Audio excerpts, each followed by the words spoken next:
ఎంత గొప్ప ప్రొఫెసర్ అవనివ్వండి, ఎంత గొప్ప కోటీశ్వరుడు అవనివ్వండి, ఎంత గొప్ప సైంటిస్ట్ అవనివ్వండి, ప్రపంచక జ్ఞానం ఉండొచ్చు. కానీ ఆత్మజ్ఞానం, ప్రపంచక జ్ఞానం నేర్పే గురువులు నేర్పలేరు.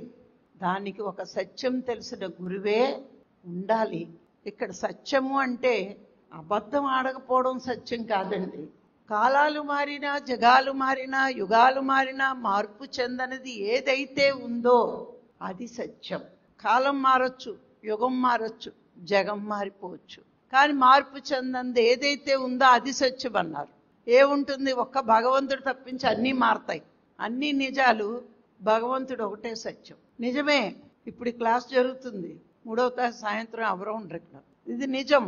కానీ ఎప్పుడూ జరిగేది సత్యం, ఎప్పుడు ఉండేది. కాలం మారుతున్నా ఉండదు, యుగం మారుతున్నా ఉంటుంది, జగం మారిపోతున్నా ఉండేది సత్యం అంటారు. ఈ సత్యం గురించి చెప్పగలిగే శక్తి ఒక్క సద్గురువుకు మాత్రమే ఉంటుంది.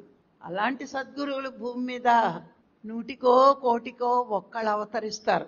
ఓ వీధికొకడు రాడు, వచ్చినవాడు సద్గురువు కాదు. అందుకే ఒక యోగి చమత్కారంగా ఒక మాట అన్నాడు, లోక రక్షక యోగి కోటికొక్కడురా, లోక భక్షక యోగి మనిషికొక్కడురా. లోక రక్షక యోగి కోటికొక్కడురా, లోకాన్ని రక్షించేవాడు కోటికొక్కడే ఉంటాడు. లోకాన్ని భక్షించడానికి మనిషికి ఒకడు ఉన్నాడు. ఏంటో చెప్పనా? మీరు చాలా మోజుపరు చీర కొనుక్కున్నారు. అబ్బే ఇది కొనుక్కున్నామంటే చాలా ఓల్డ్, లేటెస్ట్ కాదు ఇది, పెచ్చమోహం దానివి. మా వదిన ఎప్పుడో కొనేసుకుంది అంటే, నువ్వు మోజుపడి కొన్న చీర మీద అయిపోయింది నీ మోజు అంటే నెక్స్ట్ ప్లాన్ వేస్తావు, ఇంకోటి ఎప్పుడు కొనుక్కోవాలి అది మెచ్చుకోవాలన్నమాట. నీకు మెచ్చుకోవడం కాదు, ఇంకా అక్కడ నిన్ను నాశనం చేసింది. అలాగే నువ్వేదో ఇల్లు కట్టుకుంటావు చెప్తుంది. ఇక్కడ ఎంత లేటెస్ట్ ట్యాప్స్ పెట్టారో తెలుసా, ఎంత లేటెస్ట్ కలర్స్ వేసారో తెలుసా. నువ్వు నన్ను అడిగితే నేను తీసుకెళ్లి చూపిద్దును కదా, ఇంకెక్కడ దీనికి నీరసం వచ్చేసింది. నాకు నచ్చింది నేను కొనుక్కున్నాను, నాకు ఇదే ఇష్టం అని గట్టిగా మాట్లాడతావా? ఎందుకు మాట్లాడడం?